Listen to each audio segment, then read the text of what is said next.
Hey, what's up guys? This is Anthony from Anthony's Customs, and for this review, we are looking at InArt's Dark Knight's Metal, the Batman Who Laughs. This is a review sample, I'll put that out there right now. I'm still going to review it like normal, but I gotta say right off the bat, this figure doesn't have a whole lot for me to critique. They've done an incredible job with this, and it's so frustrating, because I couldn't care less about the Batman Who Laughs, and it's such a good figure. Man, give me an Azrael, InArt. Make Azrael, please. That's what I want. That's my request. I'm going to tell my contact. I'm going to be like, you know what? I'm done reviewing your stuff until you make Azrael or something else that I want personally. Because this figure is damn good. I just don't care about it. But it's a cool one. So let's go ahead and get it off the stand and take a closer look.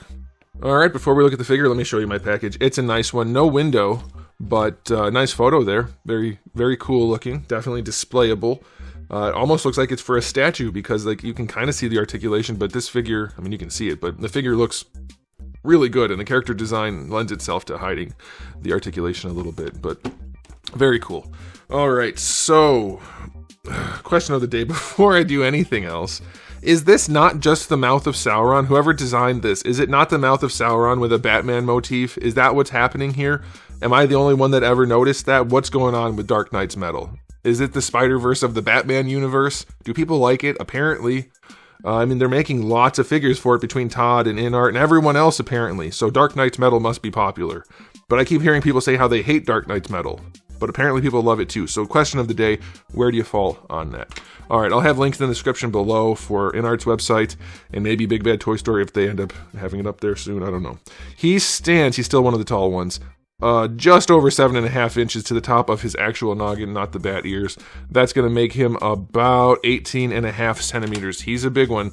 They are going to stick with that big size for this batch of characters, and then I believe it will be coming down. I don't know the specifics, but they have talked to me about that. There is a plan for the scaling situation since this is not 1/12 scale. Okay?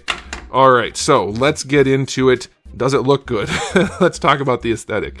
Yes, it looks really, really good. They have a lot of tiny little bits of silver paint on here, which look really nice. Then, of course, they have washes going on for this bluish gray material.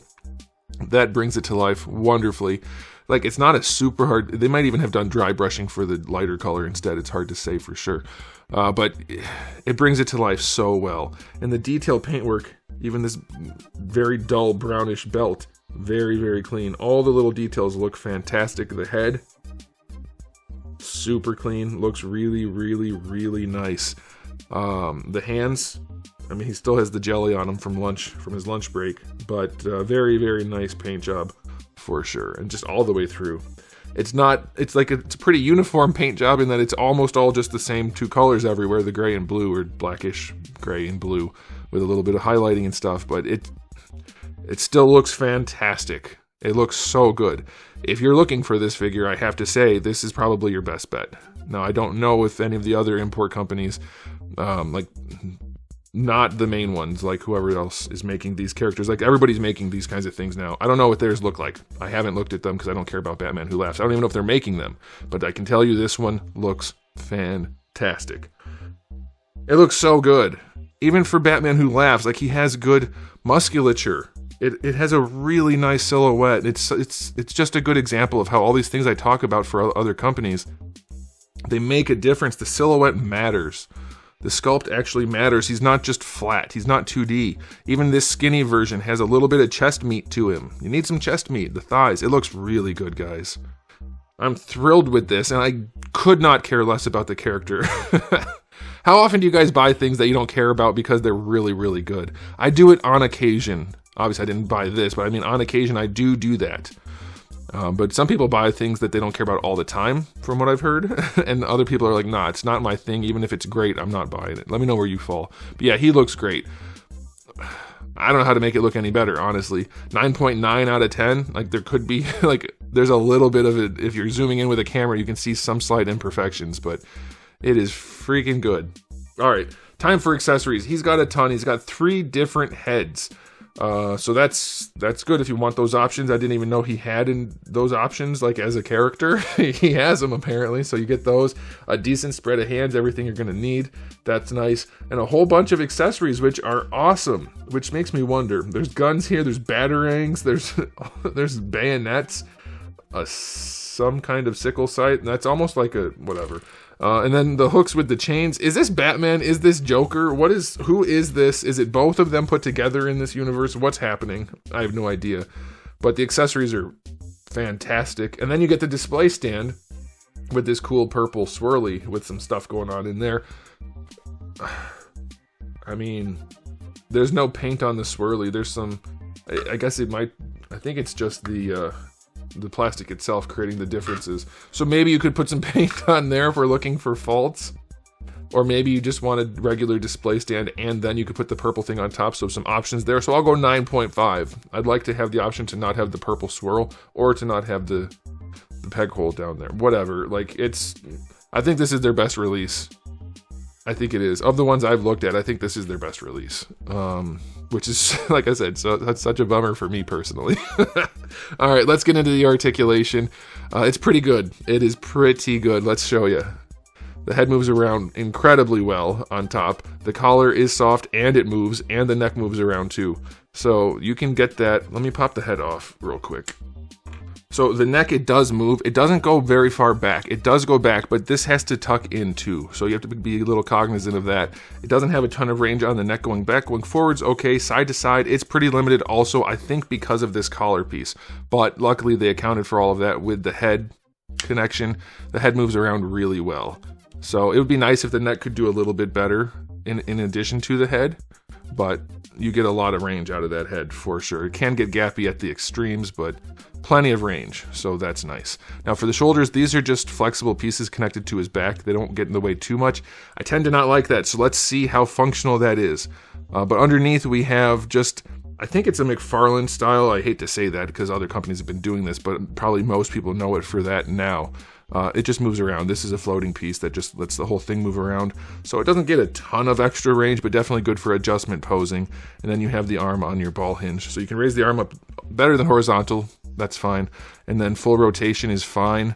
Other than where the shoulder pad is, you have to bring the arm out a little bit.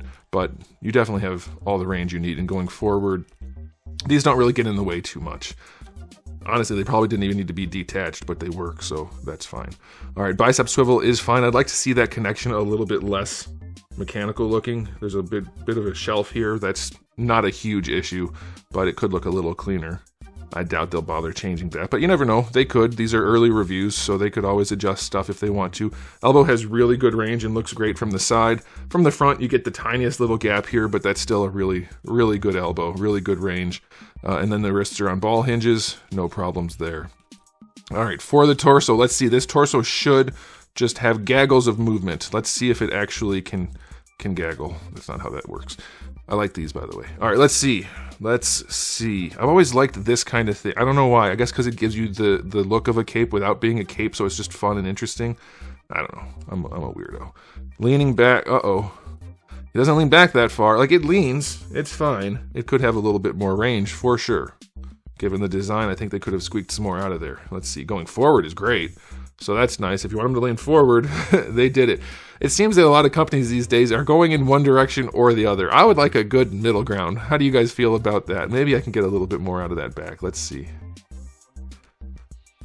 No, it doesn't want to go any farther. It's still good. It's just not especially good. Side to side, I'm guessing, is going to be really good. Yeah, side to side's nice. That's really nice. So it's really good forward, and to the sides, to the back, it's just decent good. That's interesting. Yeah, I don't know. For this guy, it seems like leaning back might be better. Does he do a lot of leaning back with clenchy hands, like maniacal laughter type poses, or does he double over laughing? Maybe.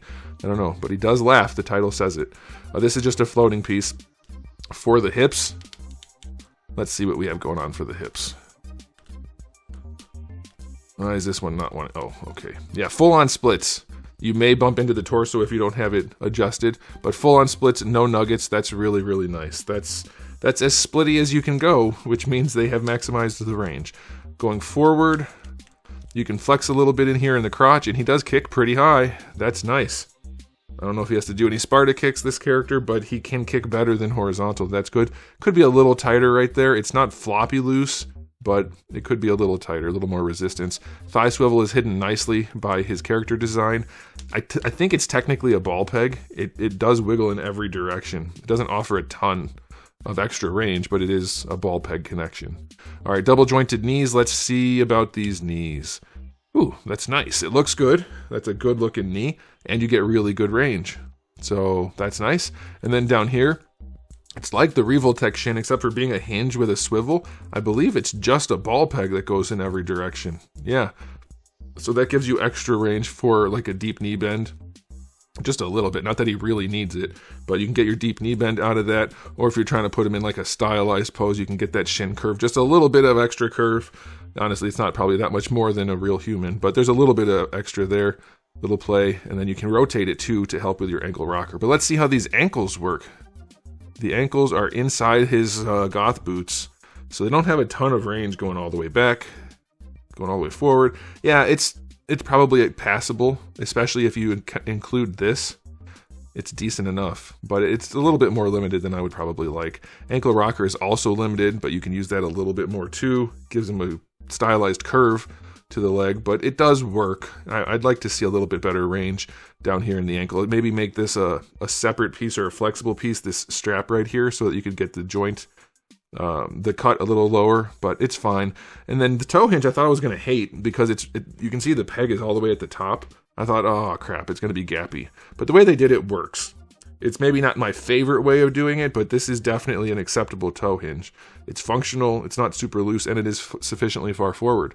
So, his articulation, there might be a few little quirks here and there, some intricacies that maybe aren't my personal preference or the best range or something like that, but it works. You should be able to pose this guy pretty much no problem, and given that he looks as good as he does, I think any of those quirks are perfectly acceptable. That's how I would look at it. I'm guessing any reasonable person would, especially since the InArt stuff is they're reasonably priced too. So yeah, this is great. Articulation wise, 9.5. It's basically everything you could want to do. He can't lean all the way back, I guess. His ankles could be a little bit better. I think that's it. I guess the neck could be a little bit better, but yeah, I think all those things are made up for with other parts. Yeah, InArt continues to impress. I do think this is their best release yet. It's just really, really, really good. Man, it's nice to see good action figures, isn't it? I love it. I love it. We see so much dreck these days that anytime something like this comes along, I'm just smitten, even if it's a Mouth of Sauron clone with a Batman head. I don't know, but I love it. I'm going to give it an overall rating of I think I'm going to go 9.8 out of 10. It's about as good as you can do. Few tweaks here and there, but nothing's going to be perfect when you're dealing with budgets and things like that in mass production. So, yeah, this thing's phenomenal. That's it. Let me know what you guys think in the comment section below, but I'll be done there. So thanks for watching. If you enjoyed the video, please do give it a thumbs up. If you didn't, give it a thumbs down. And if you haven't subscribed, you should. I have new videos just about every single day and thousands already on the channel. So make sure you come back for all of that. And in the meantime, keep collecting.